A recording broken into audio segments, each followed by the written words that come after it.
What's up, everybody? Welcome to another recap of the 2022 NFL season. We're in week 14. We're getting closer and closer to playoffs. Playoffs? Playoffs? You want to talk about playoffs? Exactly. Getting close. This week we had come from behind victories. We had surprise victories. We had disappointing losses. Couldn't ask for much more out of a NFL week.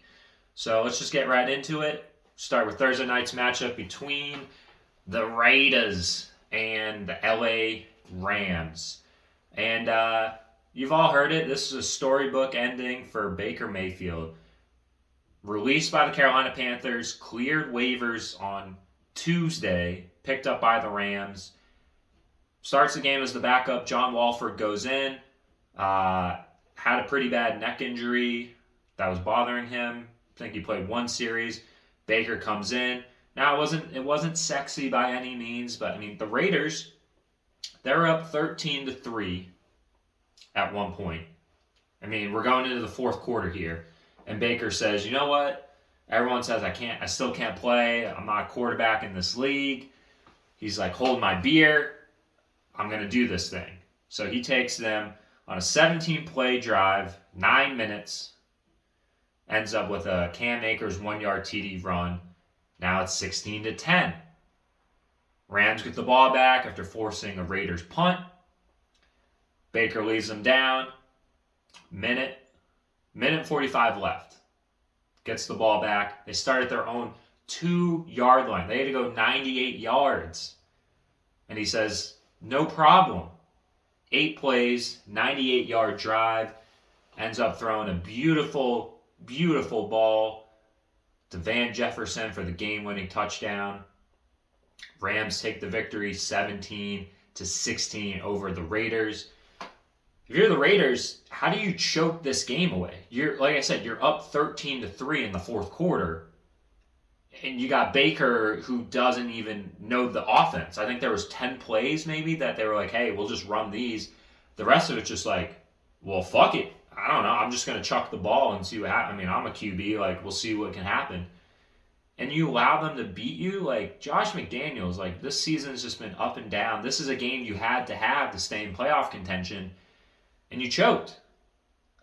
I mean, there's no other way to put it. And, I mean, you're going to be back next year because the Raiders can't afford to fire you and pay you and then hire a new coach. So, I don't know. But, I mean, how about Baker Mayfield? Showing everyone he can still ball in this league. Already confirmed that he's getting the start in week 15.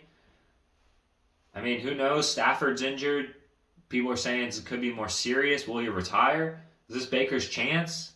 Starting QB for the Rams next year?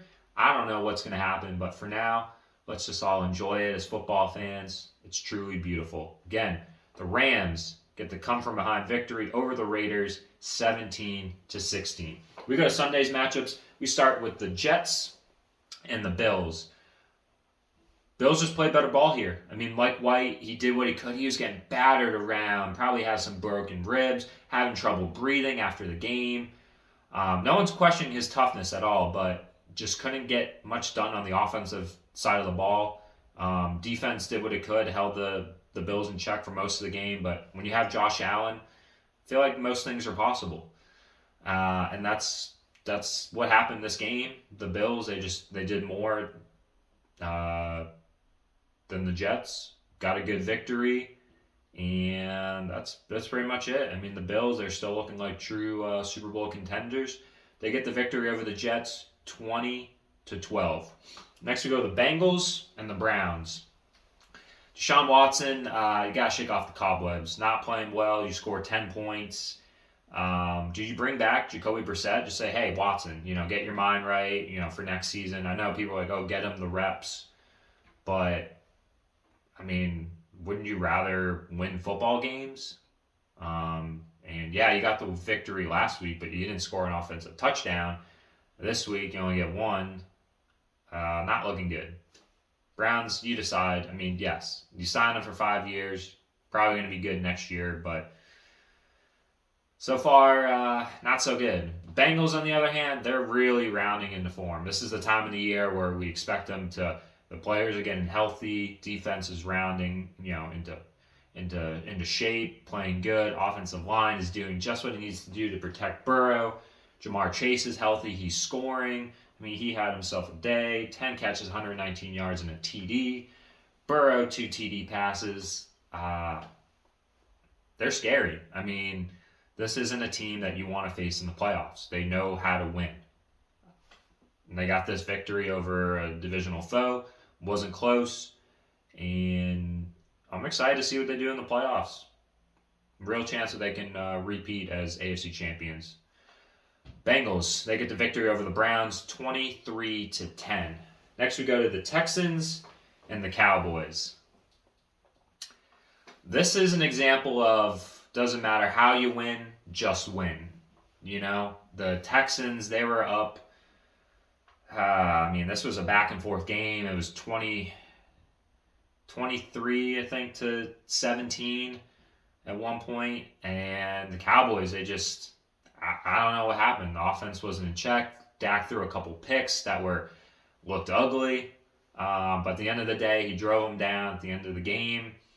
Zeke ran it in for a TD for them to take the lead. And this is just, Texans just couldn't close it out. That's a matter of fact. They had the lead, but, this is a game that showed you that Davis Mills, I guess, or Jeff Driscoll, I don't know why he was playing. This shows you that the Texans are going to draft Bryce Young with the number 1 overall pick. They need a franchise quarterback, someone who could lead them to victories. This is a prime example. You're in Dallas. You have the lead. I think with 3 minutes left to go, you can't get it done. Yes, it's also on the defense, but you need that franchise guy. They pretty much have the first pick locked up. And the Cowboys, this was an adversity game. They can't play like this in January. They know that. But they want to overcome their playoff woes. But hey, a win's a win. That's how it is in this league. The Cowboys, they get the victory over the Texans, 27-23. Next we go the Vikings and the Lions. These Lions, man, winners of 5 of their last 6. They're in playoff contention. They're in the number 9 spot. Only the I think the Giants and the Seahawks ahead of them. Their schedule looks pretty good the rest of the year. I wouldn't be shocked if they snuck into the playoffs. Who would have thought? I think they lost, 5 in a row? And it's just the Lions, this is what they're capable of. They play good on both sides of the ball. They have a great offense. The defense, they can make plays too. They can get after the quarterback. They had themselves 4 sacks. Kirk Cousins. This offense, Amon St. Brown, DeAndre Swift, Jamal Williams. They used to have Hawkinson, now they don't. They got Jameson Williams. He's coming back. He scored himself a TD, 41-yard touchdown. First one in the NFL. Only going up from here for him. But, these Lions, playing tough. Dan Campbell, I've said before, the Lions make the playoffs, Dan Campbell should be the coach of the year. Without a doubt. I know people are going to say Nick Sirianni with the Eagles. Dan Campbell should be a finalist at least. If they make it into the playoffs, he's the coach of the year. Without a doubt. If he doesn't win it, I'm going to be pissed. I'm a Lions believer. I'm going to say it. The Lions might be my second favorite team now. They get the victory over a good Minnesota Vikings team. It was 1 p.m. Kirk, too, and he just didn't have enough. Justin Jefferson did what he needed to do. He went off for over 200 yards receiving, but nothing else really happening for the Vikings besides JJ. Lions get a good victory over a divisional foe at home, 34-23 over the Vikings. Let's go, Lions. I'm rooting for y'all. Next, we go to the Titans and the Jags. Another surprise victory. The Jags just dropping 36 on the Titans. Trevor Lawrence, 3 TDs. Evan Ingram, the tight end. People didn't even know maybe he still played football. He had himself over 100 yards receiving, 2 TDs, helping fantasy owners everywhere sneak into the playoffs. Love to see it. And on the other side of the ball, I mean, Derrick Henry, over 100 yards, a TD, but there's just no other offense for the Titans. And, I mean, with this victory, the Jags are now only 2 games back of the Titans with 4 to play. So, I mean, this division race just got interesting. Titans are no sure thing. They got to start playing better. That's all it is. But Jags, they get a good victory, again, over a divisional foe. See if they can push for the playoffs. Anything's possible. Jags over the Titans, 36-22. Next we go to Eagles and the Giants. Eagles offense is probably the best. I mean, people are going to say Kansas City, but I mean, Jalen Hurts, he can run, he can throw. Devontae Smith, A.J. Brown, Dallas Goedert when he gets back in, Miles Sanders in both the passing and rushing. I mean, they're unstoppable. I mean, Jalen Hurts, two passing TDs, 1 rushing. Miles Sanders, 2 rushing TDs. Devontae Smith and A.J. Brown each had a TD. I mean, when these guys go off, you can't stop them. And yes, it's the Giants, and yes, they're fading fast. Probably not going to make the playoffs. These are the Giants who we thought they were. But it doesn't matter. I mean, the Eagles, I mean, they definitely are going to wrap up that number 1 seed. They only have a tough game against Dallas on Christmas Eve left. All the other games are winnable for them. So, and with the Vikings losing, that gives them some more space to breathe, at the top of the conference there. But the Eagles, they're a true Super Bowl contender. Will they make it out? I mean, that's to be seen. We gotta wait for playoffs. But they're showing us all that, hey, we're dominant. We're here to stay. We're gonna make some noise in January. Eagles, they rolled to the victory over the Giants, 48-22. Next we go to the Ravens and the Steelers. Ravens without Lamar Jackson, Tyler Huntley getting the start. He did so, not much really. This is more on Justin Tucker. And then Huntley gets injured, and Anthony Brown comes in. Didn't really need him to do much. Ravens defense just did enough. Knocked out Kenny Pickett. He was concussed. Mitch Trubisky comes in. Tried to lead him back to victory and just couldn't do it. I mean, it's Mitch Trubisky. What do you expect? But the Ravens, they got a much-needed victory. They stay tied with the Bengals for first place in the AFC North. These two play each other. I think it's week 18, the last game of the season. That could decide the division. Ravens are really going to need Lamar for that game. So hopefully he can come back this week. If not this week, then the following week, because they desperately need him if they want to win the division. Could also get a wild card spot, but they're going to make the playoffs. They need Lamar. But for now, they get the much needed victory over the lowly Steelers, 16-14. We go to the Chiefs and the Broncos. Chiefs are a contender in the AFC. I mean, we've been saying it all year. They were up 27-0 at one point. Broncos made it interesting. Russ Wilson somehow threw 3 touchdown passes. He also got knocked out of the game. See if he's good to go this week.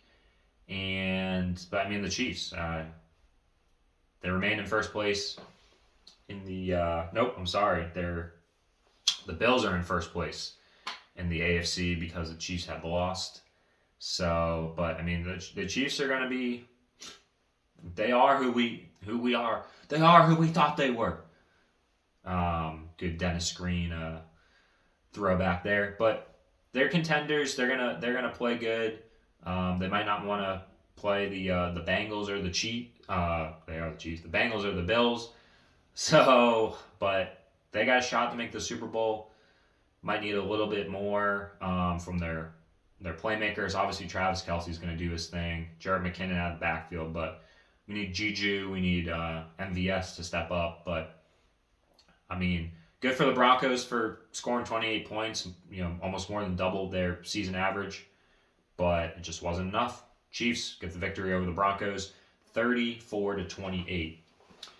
Next, we go to the Bucks and the 49ers.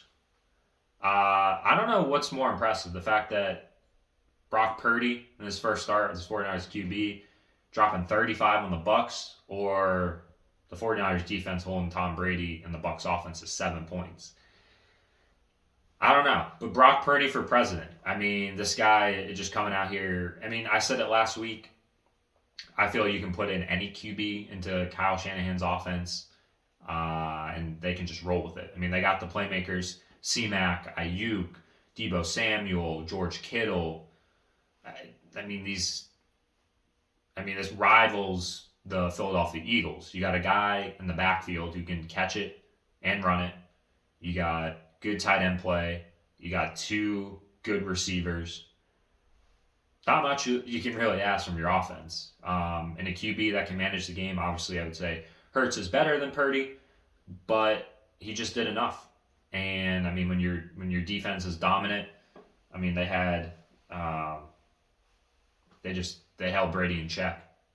One of Brady's worst losses, there is a stat out there that the previous 3 times he had himself a bad loss, he ended up going to the Super Bowl and winning it. So will history repeat itself? I don't know.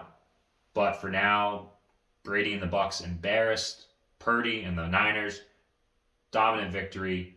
They win 35-7.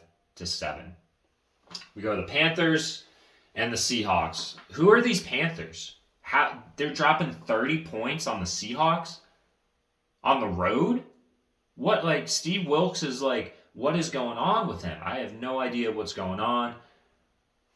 But, I mean, they're playing inspired. I mean, Sam Darnold, who? Like, he's getting guys open? I don't know what's going on. I mean, this is a game that the Seahawks should have won, needed to win to stay, in contention. It feels like now the divisional lead's slipping, but you still have a chance to make the playoffs as a wild card, and you got to hang around. I mean, more losses for you is the Lions' gain. And Geno Smith, I mean, he had 3 TDs, but he also had 2 costly interceptions. I don't know what to say about these Panthers. I'm shocked. Honestly, this was a victory that I did not see coming. That's it. Panthers, they get the victory over the Seahawks on the road, 30-24.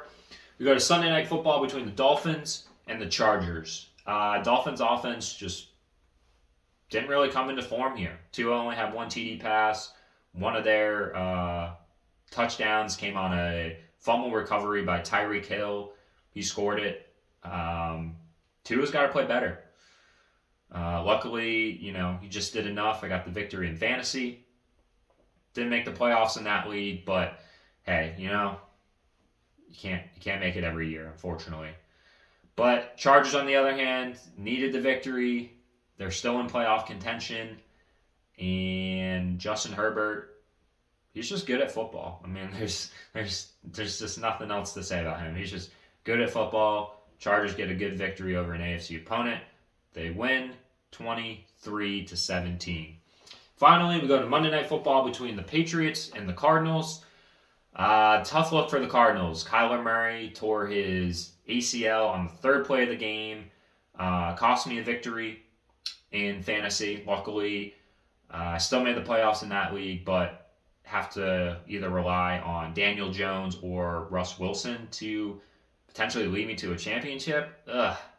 Not looking good. Not that Murray was playing lights out the whole season, but at least he's a bigger threat to go off than these other 2. And once Colt McCoy came in, the Patriots defense, they ate him for dinner. 6 sacks. Pat's offense just did enough. Mac Jones, I don't know. The more I watch him play football, the more I'm just disgusted. I don't know. Like, maybe just Josh McDaniels just really made him look good last year, and now he's just being exposed. Is he a system QB? I don't know. But when you're playing against a backup quarterback, you should win most of the time. Nightmares of the Eagles Super Bowl against Nick Foles. That's okay. We're not there. We're in the present. But Patriots stuff Colt McCoy. They get a good victory over the Cardinals. They're hanging on to that last spot in the AFC playoffs. We'll see if they can ride it to the finish between them, the Jets, and the Chargers. Kind of don't want the Patriots to make it just because I don't want them to play the Chiefs in the first round and get absolutely killed. I'd rather just go in the offseason and hire an offensive coordinator. We'll see what happens though. Patriots get the victory over the Cardinals, 27-13. That's it. That's it for Week 14. Did want to congratulate the Eagles. They clinched a playoff berth, first team in the NFL to do so. We got 4 weeks left in the regular season. Like I said, both conferences on either side. Teams clinging to those final 2 playoff spots. It's going to be an interesting ride. Who's going to win divisions? A lot of divisions are up for grabs. I mean, the Panthers, they're 1 game out behind the Bucs for winning the NFC South. I mean, that division is shitty, of course, but will the Panthers win the NFC South? God, I mean, is Steve Wilkes going to be coach of the year? I don't know, man. Like I said, 4 weeks left in the season. We'll see who's clinching, who's out. Oh man, it's gonna be some good time. Good luck to everyone in their fantasy playoffs. If you made it, congrats. If you didn't, hey, there's always better luck next year. Hopefully, you didn't finish in last place. If you do have something bad coming to you, you're gonna stand outside in a dress and wave a sign that says "I suck at fantasy." Hope that's not you, but if it is, just handle it with grace. As always, see y'all next week.